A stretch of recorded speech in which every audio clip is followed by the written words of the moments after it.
ये कहानी सुमित की है। सुमित अपने घर से दूर दूसरे शहर में इंजीनियरिंग फर्स्ट ईयर के कंप्यूटर साइंस डिपार्टमेंट में था।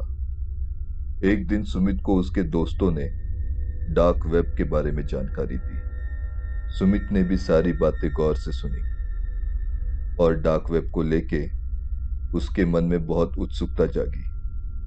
उस दिन सुमित कॉलेज से रूम पे जाते ही कंप्यूटर के सामने बैठ गया और उसने डार्क वेब को एक्सेस करने के लिए जो चीजें लगती है वो सब कंप्यूटर में इंस्टॉल कर डार्क वेब सर्फ करना शुरू किया।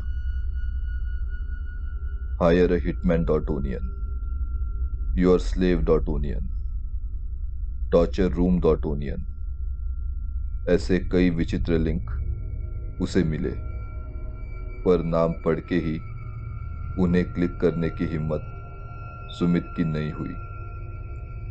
फिर सुमित को एक लिंक मिली जिसका नाम था red Omegle dot onion. Sumit को नाम जाना पहचाना लगा और उसने उसे क्लिक किया। उसके क्लिक करते ही एक वीडियो चैट रूम खुला। उसमें कई लोग विभिन्न प्रकार के मास्क पहन बैठे थे। उस वीडियो चैट के होस्ट ने एक अलग भाषा में सबका अभिवादन किया। उस आदमी ने सुअर का मास्क पहना था और जैसे ही वो कंप्यूटर के सामने से उठा तो सबको दिखा कि उसके पीछे एक लड़की बंधी है। उस बंधी लड़की को देख रूम के बाकी लोग बहुत उत्साह से ताली बजाने लगे। वो लड़की के जिस्म पे चाकू से कई जख्म किए गए थे। उसके मुंह में एक बॉल जैसा कुछ फंसाया था जिससे वो चिल्ला ना सके। वो सुअर के मास्क वाला आदमी उस लड़की के पास गया। उस आदमी के कमर पर कई सारे चाकू बंधे थे। वो अपनी भाषा में कुछ बोल रहा था। उसने उस लड़की के बाल पकड़ के खींचे और उसका चेहरा अपने कैमरे के जरिए वीडियो चैट रूम के बाकी लोगों को दिखाया। वो सब बड़ी उत्साह से चिल्लाने लगे, Do it, fella. Do it, fella. Do it, fella. Do it.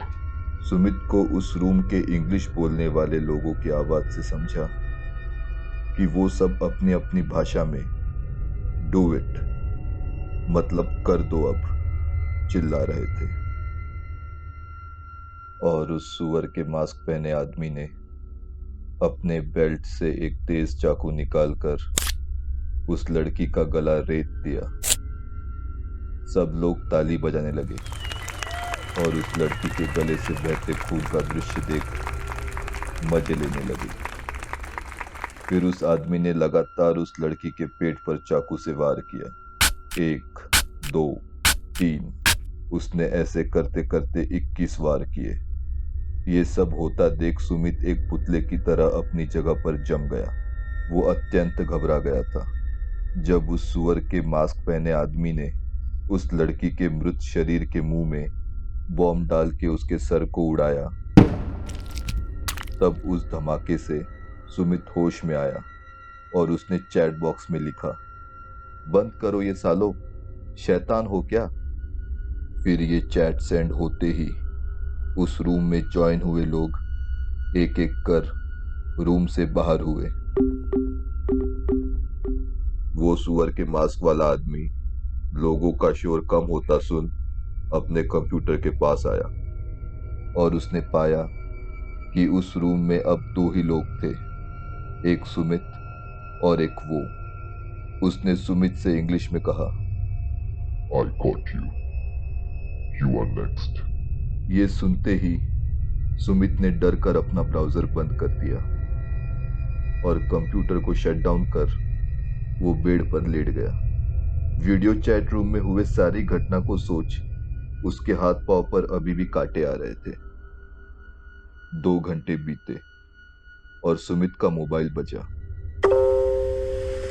तो सुमित ने देखा कि उसे टेलीग्राम पर एक मैसेज आया है और उस मैसेज को खोलते ही उसका गला घबराहट से सूख गया। वो मैसेज सुमित का फोटो था और उस फोटो को देख सुमित को समझा कि वो कुछ मिनटों पहले ही उसके बंद कंप्यूटर के कैमरे से खींचा हुआ था। वो फोटो देख सुमित के शरीर में बिजली सी दौड़ गई और वो डर से कांपने लगा।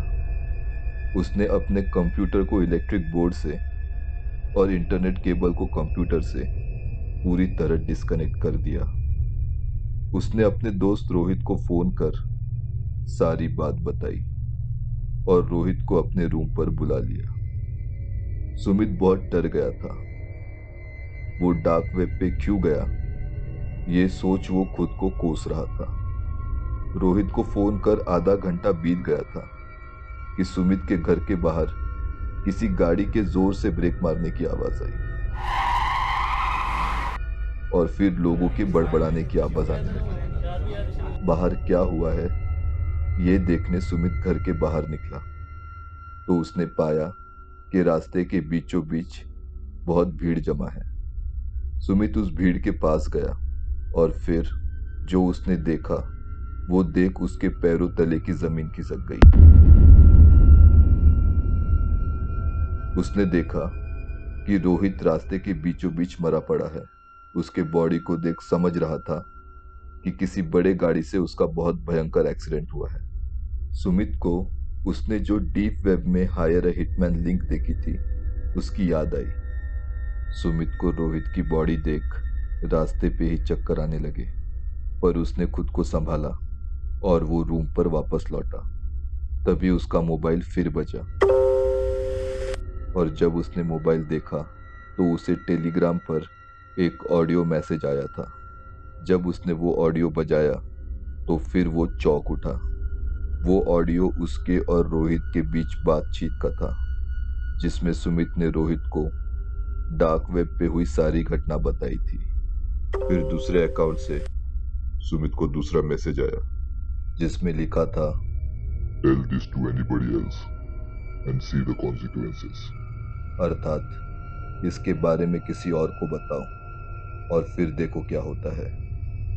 सुमित ने अपना फोन भी पूरी तरह स्विच ऑफ कर दिया। उसे कुछ समझ नहीं आ रहा था कि वो क्या करे और कैसे इस मुसीबत से बाहर निकले। तभी उसके दरवाजे पर दस्तक हुई। सुमित डर गया। उसने दरवाजे पे लगे पिक होल से देखा तो बाहर कोई नहीं था। उसने दरवाजा खोला तो दरवाजे के बाहर एक पार्सल रखा था।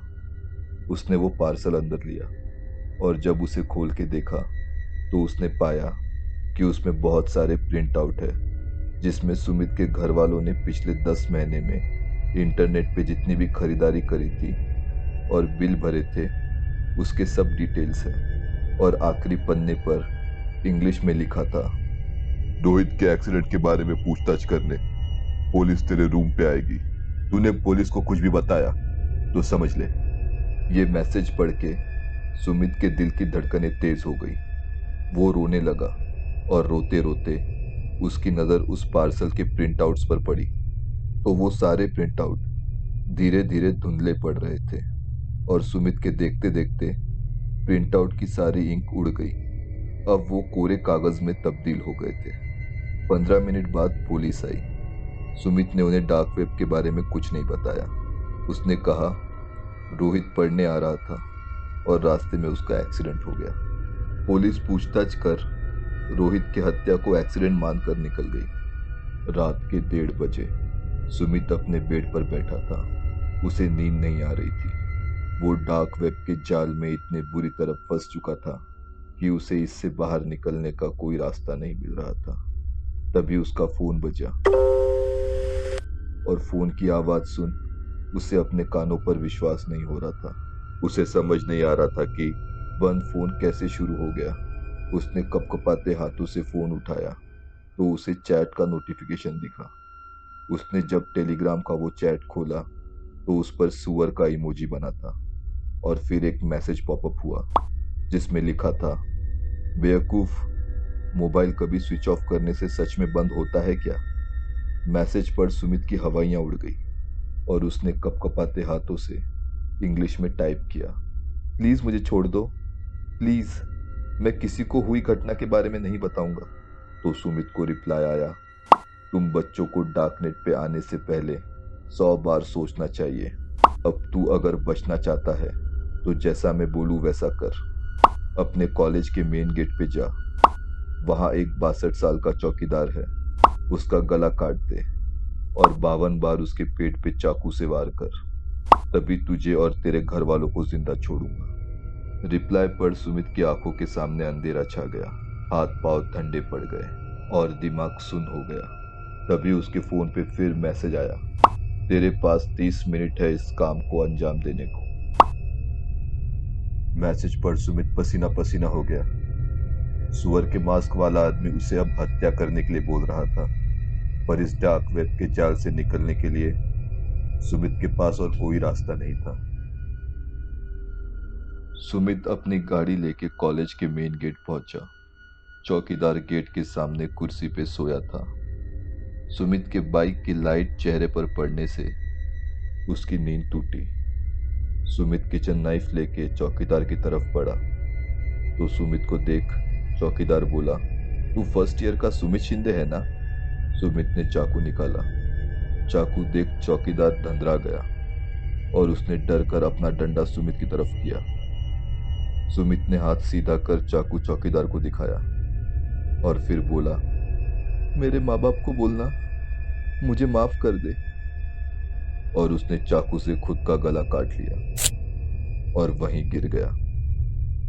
कॉलेज के मेन गेट पे लगा सीसीटीवी कैमरा ये सारी घटना रिकॉर्ड कर रहा था और रेड ओमेगल डॉट ओनियन पे इस घटना को लाइव देख लोग मजे से उछल रहे थे।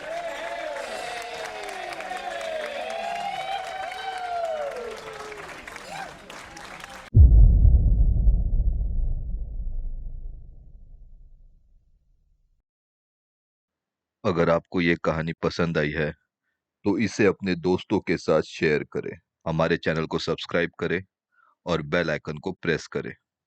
अगर आपके पास ऐसी ही कोई अद्भुत कहानी है या कोई अनुभव है तो डिस्क्रिप्शन में दिए गए ईमेल आईडी पर उन्हें मेल करें।